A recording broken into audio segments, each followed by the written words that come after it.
આજના 9મી ઓગસ્ટ અંતર્ગત આપણે સૌ ભેગા થયા છે। 9મી ઓગસ્ટ આદિવાસી દિન તરીકે આપણે સૌ આખા રાષ્ટ્રમાં વર્લ્ડમાં ઉજવી સર્વે સબ ઉપસ્થિત મારા વડીલો ભાઈઓ બહેનો અને મારા પોલીસ મિત્રો સૌ અહીંયા પધારેલ છે, એમનો ખૂબ ખૂબ આભાર। આજે હું તમને એટલી જ વાત કહીશ કે જ્યારે આપણે 9મી ઓગસ્ટના દિવસે આટલી મોટી સંખ્યામાં આજે એકત્રિત થયા છે। આ એકત્રિત થયા છે કેમ? તો કે 9મી ઓગસ્ટ છે એટલે દર વર્ષે 9મી ઓગસ્ટ આવશે, દર વર્ષે આપણે આ રીતે ભેગા થઈશું, દર વર્ષે આપણે હક્કોની વાત કરીશું, દર વર્ષે આપણે અધિકારોની વાત કરીશું, બરાબર છે। પણ જ્યારે આપણા સમાજ પર કોઈ આંગળી ચીંધે છે, આપણા સમાજના કોઈ વ્યક્તિ પર કોઈ આંગળી ચીંધે છે, આપણા સમાજને જરૂર છે, એ સમયે આવીને ઊભા રહો। મિત્રો, મારું કેવું એટલું જ છે કે સંગઠિત થશો તો જ આપણો સમાજ મજબૂત બનશે। અને જો આપણે સંગઠિત હોઈશું તો મંત્રી अधिकारियों સૌને ઝૂકવું પડશે। झुकाने वाला चाहिए, मंत्री अधिकारी सब झुकते हैं।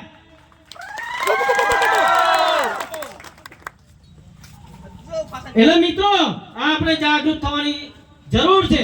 આપણે પૂછીએ છીએ કે આપણો સમાજ શિક્ષિત કેમ નથી, આપણા સમાજમાં શિક્ષણ કેમ પાછળ છે, આપણા સમાજનું શિક્ષણ કેમ પાછળ છે?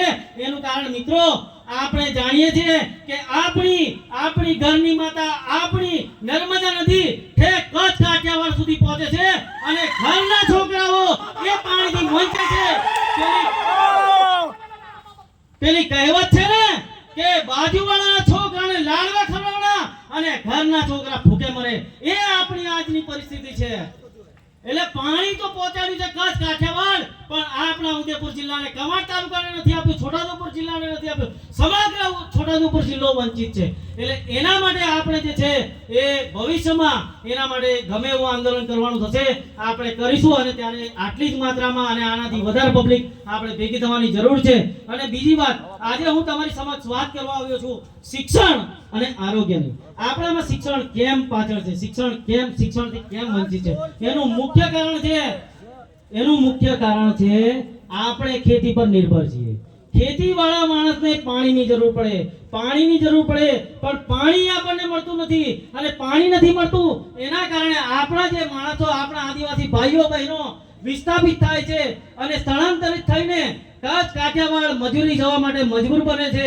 અને ત્યાં જઈને એ લોકો મજૂરી કરે છે અને પોતાના બાળકને પોતાના દાદા દાદી કે ભાઈ બહેન કે માસીના ઘરે મૂકીને જાય છે, જેના કારણે એ લોકો માસી ફુવા કે દાદા દાદી એમના પ્રત્યે ધ્યાન આપી શકતા નથી। જેના કારણે શું થાય છે કે બાળક પૂરતું ભણી શકતો નથી અને એના પર પૂરતું ધ્યાન આપી શકતા નથી, જેના કારણે બાળક અધવચ્ચેથી ભણવાનું મૂકી દે છે અને જેના કારણે ડ્રોપ આઉટ રેશિયો વધે છે અને આપણો આદિવાસી સમાજ આમાં જ પાછળ રહી ગયો છે। ત્યારબાદ બીજો મારો મુદ્દો એ છે કે ઓર્થોપેડિક સર્જન નથી, કોઈ પણ ડોક્ટર અહીંયા અવેલેબલ નથી। એટલે આપણા વ્યક્તિને, આપણા આદિવાસી સમાજનો કે અન્ય સમાજનો વ્યક્તિ હોય એને એસએસજી હોસ્પિટલ વડોદરા ખાતે રિફર કરવામાં આવે છે અને રિફર કરતા 3 કલાકનો સમય લાગે છે। અને એટલે સરકારને મારે એટલું જ કહેવું છે કે શું આદિવાસી સમાજ કે અન્ય સમાજની જીવનનું કોઈ તમને મૂલ્ય નથી? અહીંયા તમે એવા ઇક્વિપમેન્ટ લાવો, અહીંયા તમે તકનીકી સુવિધાઓ વિકસાવો છોટાઉદેપુરમાં કે અમારા આદિવાસીને વડોદરા ન જવું પડે અને એનો જીવ અહીંયા જ બચી જાય।